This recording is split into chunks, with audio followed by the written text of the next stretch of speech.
Tenemos a nuestro invitado del día de hoy, Héctor Romero.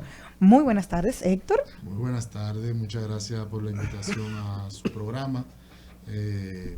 Lamentando que haya sido en un momento, digamos, que indiscutiblemente va a embargar a toda la familia nacional. Bueno, háblame de eso de la gerontología, porque yo di algunas pinceladas, pero el experto eres tú.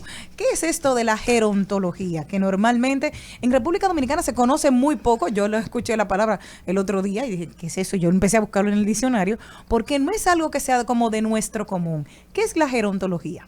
La gerontología es la ciencia que estudia el envejecimiento y va a darle respuesta a todo lo que es las necesidades de los adultos mayores.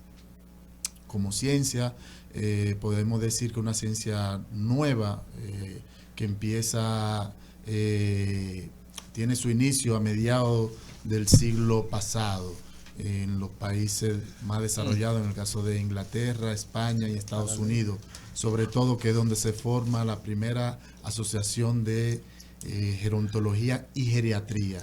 Dicho sea de paso, van de la mano porque van a tener la raíz en un mismo momento histórico, aunque la geriatría se va a ocupar de lo que son las enfermedades de los adultos mayores. Es una especialidad médica, de hecho, y el caso de la gerontología va a darle respuesta a nivel ya como ciencia de todo lo que es la necesidad de los adultos mayores, desde diferentes ámbitos o ramas, desde la rama experimental, es decir, la gerontología se estudia el proceso de envejecimiento de los organismos en laboratorio, desde la rama psicológica a través de la psicogerontología, desde la rama social, desde la misma rama médica a través de lo que es todo el tema que tiene que ver con el cuidado y la atención de los adultos mayores desde el punto de vista sanitario, ya no nada más desde el punto de vista de las enfermedades. Entonces es una ciencia en sí. Cuando hablamos, Héctor, de que eres presidente de la Asociación Dominicana Digno Envejecer ADE, me gustaría saber cuándo nace esta institución y cuáles son las intenciones de trabajo que tiene. ¿Y por qué también? ¿Por qué nace? Bueno, esta es una institución que nace muy reciente. Yo vengo de llegar al país a mediados del año pasado, de tener 3 años de formación en España. Hice una maestría en gerontología clínica en la Universidad de A Coruña y hice una maestría en gerontología social en la Universidad de Santiago de Compostela. Una vez llegado aquí al país, bueno, lo normal que uno espera es que desde el Estado alaran y me emplearan, ya que yo fui becado en mi primera maestría por el Estado Dominicano, pero no fue así. Entonces yo un poco inquieto por ver las necesidades que hay en nuestro país con relación a los adultos mayores. Son, déjenme decirle, uno de los segmentos sociales, uno de los grupos etarios más vulnerables.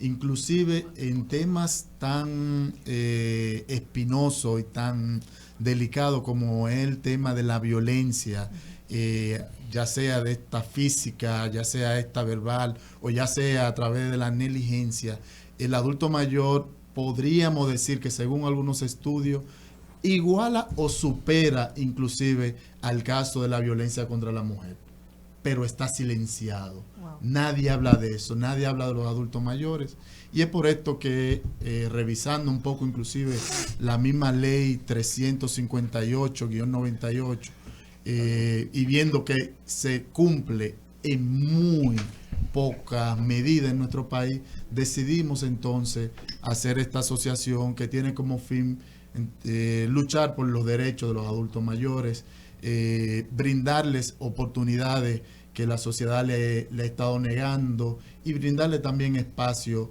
de socialización diferente.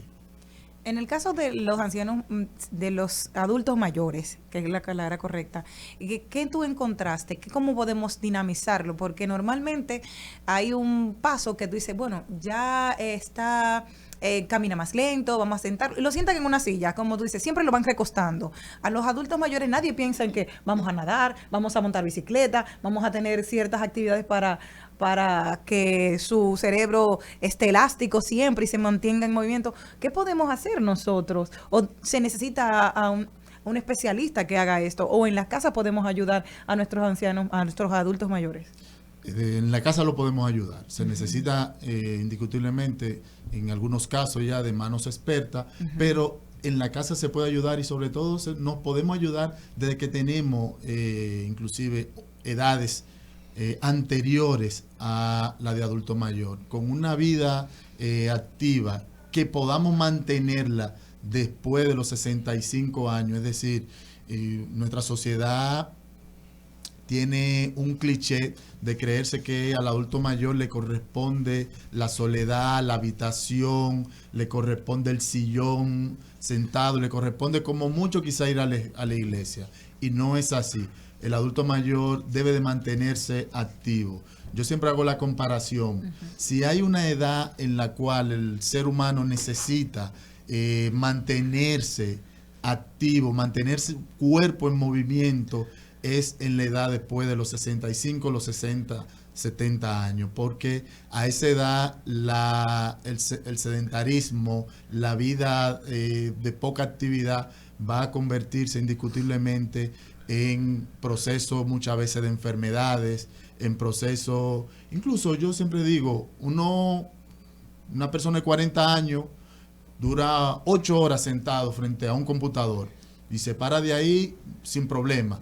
Sienta a un adulto mayor por 5 horas en un lugar para que usted vea que cuando se va a levantar va a ser con dificultad. Un adulto mayor que tenga total independencia. Entonces, por esto que hacemos un llamado a que ese adulto mayor se mantenga en la casa, que vaya al parque, que haga ejercicio, que se mantenga lo más activo posible. Y te hago una pregunta, tú que estás muy vinculado al tema. Ahora con la pandemia, muchos hijos de adultos mayores cogieron miedo y de cierta manera se alejaron de sus padres.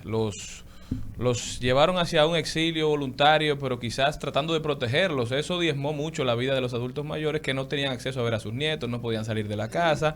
Entonces duraron 1 o 2 años con un estilo de vida que a muchos les causó incluso depresión. ¿Qué tú recomiendas que se haga en esta etapa de post-pandemia para aquel adulto mayor que se ha visto afectado por esta situación? Empezar a sacarlo, empezar a vincularlo, empezar a buscarlo, empezar a relacionarlo con sus hijos, con sus nietos, y traspasar inclusive la frontera de la familia. Es muy importante esto. Nosotros cuando jóvenes, nuestros mejores amigos y amigas normalmente no son nuestros hermanos ni nuestras hermanas. Normalmente son seres que uno ha elegido fuera del seno del hogar. Entonces, al igual pasa con los adultos mayores. Es un momento para que ese adulto mayor empiece a buscar esos amigos y esas amigas de la infancia, de la universidad, del trabajo, que tienen años que no ven y se puedan empezar a reunir. A los hijos les invito a que lo lleven a los parques a reunirse con esos amigos. O que hagan actividades en casas o para que hagan ellos. actividades en casa, exacto. Actividades, por ejemplo, siempre invito a hacer actividades de mesa, porque la actividad de mesa, al tiempo que los relaja, al tiempo que comparten un café, un té, también le permite que puedan crear en términos de lo que son sus neuronas, nueva conexión y mantenerse, por tanto, más sano cognitivamente. ¿Qué papel tú crees que juega el dominó en la vida o en la permanencia, verdad, del buen ánimo de los adultos mayores? El ajedrez, el dominó, el parche. Bueno, el caso del dominó, que muchas veces es un juego mal visto inclusive socialmente en algunos escenarios, déjenme decirle que es excelente juego de mesa para que un adulto mayor mantenga parte de su área cognitiva activa. ¿Por qué? Porque le obliga a sumar, le obliga a restar, le obliga a un tema de la visualización, inclusive a estar atento, y le obliga, de hecho, a compartir con sus iguales en un mismo escenario. Y en el caso del juego del ajedrez, bueno, ya el ajedrez está demostrado científicamente toda la importancia que tiene de mantener un cerebro totalmente juvenecido, totalmente activo. Mira, Héctor, yo con todo lo que has dicho estoy totalmente de acuerdo y quisiera adherirle que un modelo de vejez saludable también debe incluir cuando no somos todavía considerados personas de la tercera edad, que debemos construir y mantener esas relaciones que tú decías que luego buscáramos y sentáramos en una mesa, porque al final cuando estamos en una edad de adultez, que todavía no es vejez, solemos separarnos de los grupos por enfocarnos en nuestro núcleo familiar, olvidando que ese núcleo se esparce y hace su propia dinámica de vida y hace su vida. Y muchas veces dejamos a los que elegimos en un momento, que nos acompañan de manera lejana, y perdemos contacto. Entonces llega un momento en un abrir y cerrar de ojos que te das cuenta que estás sola en casa, sin nadie a quien llamar porque perdiste contacto, y a veces es muy difícil restablecer esas conexiones cuando ya cada quien ha tenido toda una vida donde pasan 10 años, tú puedes volver a recuperar, pero ya hay mucho que se perdió. Así, hay mucho que se perdió, y esto pasa porque en nuestro país no hay una formación. A nosotros como ciudadanos y como ciudadanas no se nos forma para enfrentar los retos de la tercera edad, de enfrentar los retos de esa etapa de la vida, mientras que la sociedad tiene múltiples mecanismos, organizaciones que van formándonos desde que somos niños y adolescentes para enfrentar los retos de las nuevas etapas. En el caso de la adultez mayor no pasa. En el caso de la adultez mayor, una vez llegada esa etapa, es el silencio, es inclusive una etapa en la cual nuestros seres más queridos se alejan. Entonces hay que tomar en cuenta, primero, en el caso de la ley, tratar de cumplirla. La ley 352-98, en su artículo 11, párrafo 1, dicta de que toda institución pública y privada debe preparar a sus adultos mayores que están previo a la jubilación para esa nueva etapa de la vida. ¿Y cómo prepararlo? Con talleres, con actividades que le vayan diciendo cuáles son los retos, porque si no es así, si no pasa esto, entonces llegamos a esa etapa lleno de preguntas y en una sociedad que se tilda al adulto mayor como un ser inclusive en alguna etapa como inclusive asexual o un ser poco dinámico, un ser que no tiene movilidad. No, y no es así. Un ser que molesta. Un ser que molesta. Un ser que molesta. Hay una cosa también dentro del contexto de lo que estás hablando. Yo creo que hay mucha depresión y muchas situaciones mentales que se van dando dentro de los adultos mayores precisamente por el alejamiento y la incomprensión de sus círculos primarios, que prácticamente lo echan a una esquina como si fuera un bagazo, y a la salud mental, ¿cómo mantener esa salud mental activa? ¿Cómo protegerlos?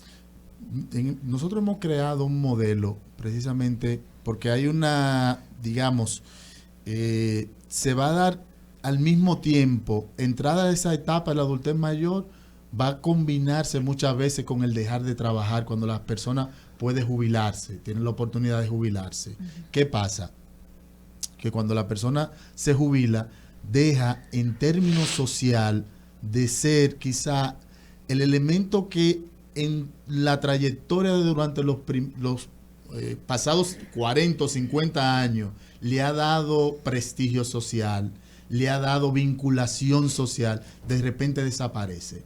Entonces, ¿qué nosotros hacemos en el modelo? Bueno, pues 3 años antes de llegar a esa etapa, empezar a preparar a ese adulto mayor para que cambie de esa actividad, digamos, laboral, actividades recreativas, actividades productivas, pero de otra índole, en la cual la satisfacción sea lo personal. Entonces, de repente hay adultos mayores que quisieron tocar algún instrumento musical, pero nunca lo pudieron hacer. Por la etapa para hacerlo es precisamente después de la jubilación. O quisieron ser Yo conozco un caso, siempre lo pongo de ejemplo, de una señora que con casi 70 años está empezando a hacer teatro en nuestro país. Entonces, son ese tipo de actividades que hay que buscar para poder mantenerse cognitivamente activo, pero además en términos también de todo el tema de la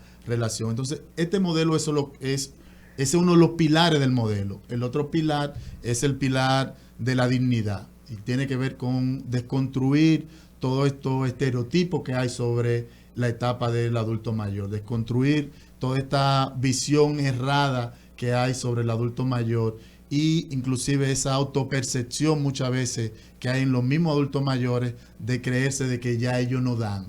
Y por eso la tercera etapa es entonces la etapa de la esperanza, la etapa en la cual ese adulto mayor debe de seguir construyendo su proyecto de vida, debe de seguir viendo su proyecto de vida más allá de eso, de la jubilación, más allá de ese proceso de dejar de trabajar. Y en el caso, bueno, yo conocí a un señor que se llama Luigi, tiene 74 años y comenzó a patinar el otro día. O sea, él dijo que eso era una de las cosas que quería aprender, que no pudo de joven, que ahora que tenía el tiempo y que luego de la pandemia sobrepasar un COVID, dijo, yo tengo que hacer algo. Y empezó así, o sea, que bueno eso que tú dices de la señora que quería estar en teatro, pero no siempre tenemos las plataformas donde ellos puedan acercarse y tener un ejemplo. Mira, en tal grupo hay un grupo de coro o hay un grupo de teatro en los pueblos. ¿Cuáles son los retos que se presentan para los adultos mayores también? Porque estamos vacíos de esa parte. Así es, así es. Hay un reto en términos, digamos, del Estado, de crear los mecanismos necesarios para que esos adultos mayores tengan espacio de socialización sano, es decir, inclusive hay desde la ONU un proyecto para crear ciudades amigables con los adultos mayores. Entonces hay un gran reto ahí desde el Estado y hay un gran reto también a nivel privado. En el caso nuestro, el próximo mes, por ejemplo, vamos a inaugurar el primer complejo gerontológico y geriátrico de República Dominicana. Y dentro de las áreas que vamos a tener, va a haber un club para mayores. Es decir, un espacio en el cual adultos mayores que sean totalmente independientes van a encontrar un conjunto de actividades para ellos, desde baile, desde un gimnasio para personas mayores, desde una piscina para personas mayores, adaptada inclusive a personas mayores, y un conjunto de actividades más en un mismo espacio, dirigido por profesionales del área que saben entenderlo y que saben sobre todo en qué etapa ellos están. Hablabas ahorita del tema de ciudades amigables. Yo tuve la oportunidad de ver en Lima, por ejemplo, que los domingos hay parques especiales para personas mayores de edad. Le hacen fiestas, los ponen a bailar, les dan clases de baile, o sea, un ambiente completamente lúdico. Por ejemplo, nosotros tenemos aquí en República Dominicana, Héctor, la extraña situación de que nosotros mismos vamos pensionando a la gente. Pensionamos nuestros no, ya son viejos. Y sobre todo con el tema de las mujeres. Las mujeres aún, o sea, el problema de ser mayor es malo, pero ser mujer y mayor es doblemente malo. O sea, es un estigma que tú lo vas sintiendo desde que tú vas cruzando los 30 años para todo. O sea, a las mujeres nos pensionan antes. Así es. Y de hecho, ¿no? Ahí la base fundamental está en una mala comprensión de todo el tema de la sexualidad. Es por ahí que empieza. Exacto. Eso. ¿Por qué? Porque tenemos una sexualidad vinculada única y exclusivamente a la genitalización. Y cuando esa sexualidad se entiende simplemente desde ese ámbito, indiscutiblemente que una vez llegada cierta etapa, cierta edad, si no hay una formación, si no se le dice, mire, a la mujer, cuando usted llegue a la menopausia, cuando usted llegue a los 50, va a haber un proceso que va a haber menos lubricación, puede ser que haya un poquito de molestia, pero eso no significa que deba de abandonar su vida de intimidad, no significa que deba de abandonar su vida de pareja. Entonces, es cierto, hay un estigma social que muchas veces inclusive analizábamos en un momento está apoyado en la familia por un tema hasta de conveniencia. Y hay un ¿Por tema... qué un tema de conveniencia? Escúchame, porque empiezan los hijos y las hijas a decirle, mami, tú ya tú no te puedes casar. La mamá con 45, 50 años no te puede casar, eso no está bien. Porque ya tú estás mayor. Ya tú estás mayor. Bueno, lo que pasa es que mami muchas veces entonces es la que le resuelve su mundo en casa y ven exactamente de niñera y ven entonces que si mami se casa y tiene hace una vida. su vida y hace su vida, ellos pueden ser perjudicados. Entonces hasta ahí hay elementos para transformar y de abuso en nuestra sociedad. Con el caso, como decíamos, sobre todo de las mujeres que después de los 50 años se cree que ya una mujer no puede reiniciar su vida de pareja. Y es totalmente erróneo. No de los 50, no. Yo diré, usted la puede iniciar después de los 80. Todavía puede tener 80 años y si decide reiniciar su vida de pareja, debe de hacerlo. Porque la intimidad y la vida de pareja va más allá de un coito, va más allá de una actividad meramente es un acompañamiento, sexual. Un acompañamiento. Todo un acompañamiento que entra dentro de lo que es una vida sana en términos sexuales. Y emocionales. No, y que hay que ver, J-Lo tiene 52, señores. Ya las mujeres de 50, no es que eran como antes, que uno... Porque claro, comenzaban a tener sus hijos a los 13.